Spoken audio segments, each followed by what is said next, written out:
어우야, 말 멋있다.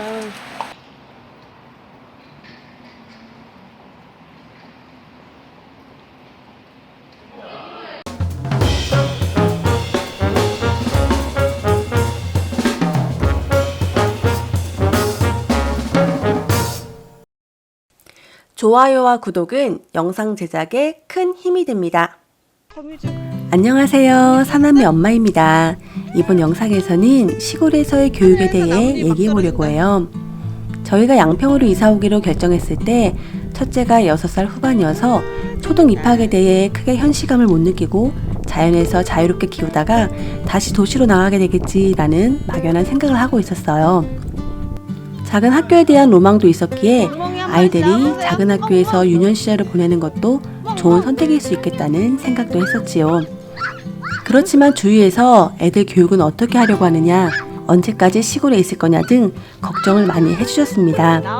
아이들을 건강하고 행복하게 키우겠다는 신념이 있었지만 막상 초등학교에 입학한다고 하니 그동안 한글 학습조차 제대로 해주지 못했던 것부터 미안한 마음이 들기 시작했어요.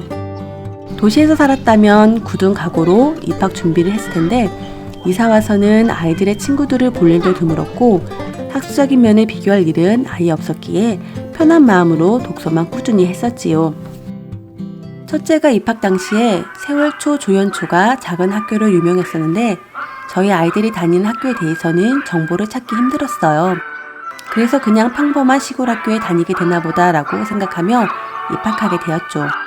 학교에 입학해보니 봄, 여름, 가을, 겨울, 창의적 체험활동 등 교과목이 세분화되어 있는데 그에 맞춰 수업 시간에 발레, 연극, 국악 등 다양한 활동을 하는 걸 보고 시대의 변화를 느꼈어요. 초등과정에서는 아이가 좋아하는 분야를 파악하는 게 가장 중요한데 공교육 안에서도 경험할 기회가 많다는 걸 알게 되었지요. 또한 선생님들께서 애쓰신 결과겠지만 학교에 지원이 많이 돼서 코로나가 시작되기 전에는 학교에서 체험학습도 참 자주 다녔어요.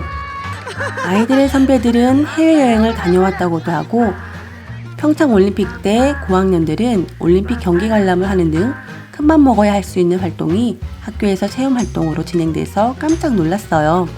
저희 아이들은 저학년이라 자벌드, 농촌체험활동, 동물농장 체험 등의 다소 평범한 활동을 해왔지만 그래도 모든 지원을 받으며 진행됐던 거라 참 감사하더라고요. 애들이 학교 다니는데 거짓말 조금 못해서 책가방 실내화 말고는 뭘 사본 게 없을 정도로 경제적 부담이 거의 없었어요. 오카리나, 리코더, 칼림바 등 악기 수업하면 학교에서 악기를 선물로 주시고 크리용, 사인펜, 공책, 연필 같은 학용품은 이런저런 이유로 수시로 받아오더라고요. 저희 어릴 때는 아침마다 문방구 가서 준비물을 사느라 바빴는데 저희 아이들은 준비물 걱정할 필요 없이 학교에 가기만 하면 되니 이런 부분은 경제적, 시간적, 심리적으로 부모를 위한 복지 아닌가 싶어요. 방과후 시간에 좀 더 다양한 경험을 할 수 있으면 좋을 텐데 학생 수가 적다 보니 방과후 수업이 매년 거의 같은 수업만 개설돼서 그 부분은 참 아쉬워요. 그렇지만 군에서 지원해주는 승마 프로그램도 있고 군 도서관 독서 문화 프로그램도 다양해서 부지런을 떨면 저렴하거나 또는 무료로 아이들의 필요에 따라 이용할 수 있지요. 또한 아이들이 학교에 다니면 학교에서 많은 알림이 오는데 영재학급, 경기 꿈의 학교 등 아이들이 경험해보고 적성을 찾을 수 있도록 지원해주는 제도들이 의외로 많더군요. 영재학급은 시험을 봐서 합격해야만 수업을 들을 수 있는 단점이 있지만 모집 분야별로 관심과 도전 정신이 있는 아이라면 도전해볼 만한 수업이라고 생각해요. 그리고 꿈의 학교의 경우는 양평만 해도 지역별로 각기 다른 종류의 꿈의 학교가 있는데 저희 둘째가 몇 년째 다니고 있는 우리누리 스포츠 탐구 꿈의 학교만 보더라도 스포츠 스태킹, 카누, 파크골프 등 친숙하지 않은 스포츠를 다양하게 체험해볼 수 있는 기회가 되더라고요.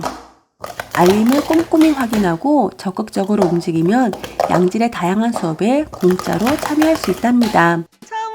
학원은 운전해서 가면 양평에서도 원하는 수업은 거의 다 받을 수 있어요. 저희도 첫째 초일 때는 3달 동안 양평 읍내로 체육관을 다녔는데 매일 픽업하는 게 너무 힘들어서 그만두고 학교 앞 태권도에 보내게 되었답니다. 처음에는 작은 학교에서 사교육 선택의 폭이 좁은 게 단점으로 느껴졌지만 시간이 지나면서 느끼게 된 건 태권도든 피아노든 일단 뭐를 하나 시작하면 꾸준히 깊이 있게 할 수 있는 환경이 만들어진다는 거예요. 승급할 때마다 아이의 자신감이 같이 오르는 것 같아 한 우물을 파는 종목이 있다는 건 아이한테 큰 자산이라는 생각이 들어요. 태권도 시작할 때 죽어도 태권도는 싫다고 거부했던 첫째는 지금 태권도 2단이 되었고, 틈만 나면 피아노 하기 싫다던 둘째는 음만 듣고도 따라칠 수 있을 정도의 수준이 되었답니다. 만약 다양한 선택지가 있었다면 이것저것 시도해보다 중도에 포기했을 가능성도 있었을 거라는 생각이 들어요. 교과목 같은 경우 학교 앞이나 가까운 동네에 보습학원을 다니는 아이들도 많은데 저희는 학원 대신 아이스크림 홈런을 하고 있어요.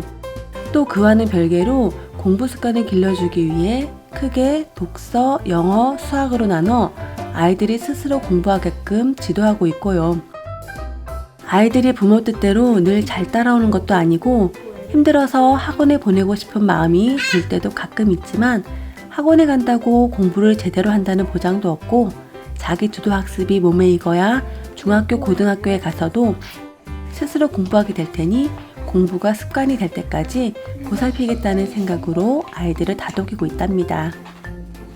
청소년기에 들어서면 대입과 직결된 공부를 시작해야 할 텐데 아무래도 작은 학교 출신의 아이들이 공부량이 적어서 학력차가 많이 난다는 얘기를 종종 듣게 되는 게 현실입니다. 초등학교 때까지는 행복한 유년 시절이었지만 경쟁체제로 돌입하는 중학교부터는 어떻게 해야 하나, 이게 작은 학교에 다니는 아이를 둔 부모님의 마음이 아닐까 싶어요. 저희 역시 예외는 아니기에 시골에서의 한계를 극복하기 위해 아이들에게 독서의 중요성을 늘 강조하고 있습니다. 책보다 미디어에서 즐거움을 찾는 데 익숙한 아이들에게 이 또한 쉬운 일은 아니지만 부모의 꾸준한 관심이 있다면 못하는 일도 아니라고 생각해요.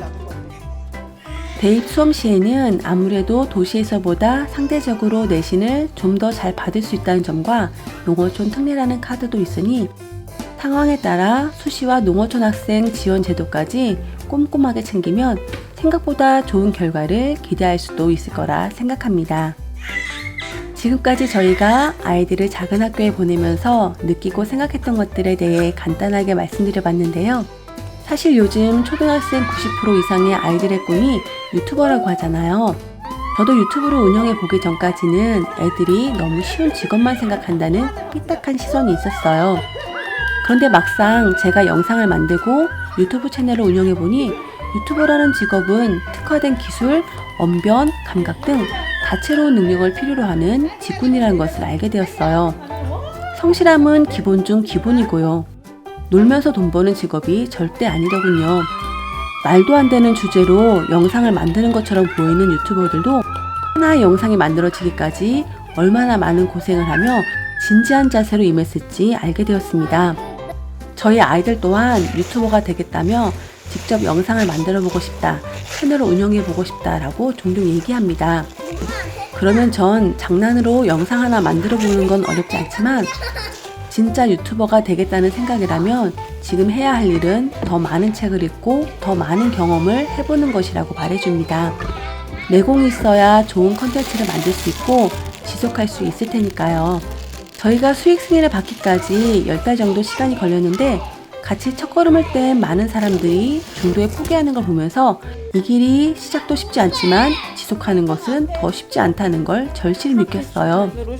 저 역시 지난 10달 동안 감정의 롤러코스터를 타며 나는 왜 이리 평범한지, 왜 나만의 기술도 정보도 없는지, 왜 게임은 평생 손도 안 대봤는지, 심지어 맛있게 먹는 것도 못한다고 자책을 참 많이 했었네요.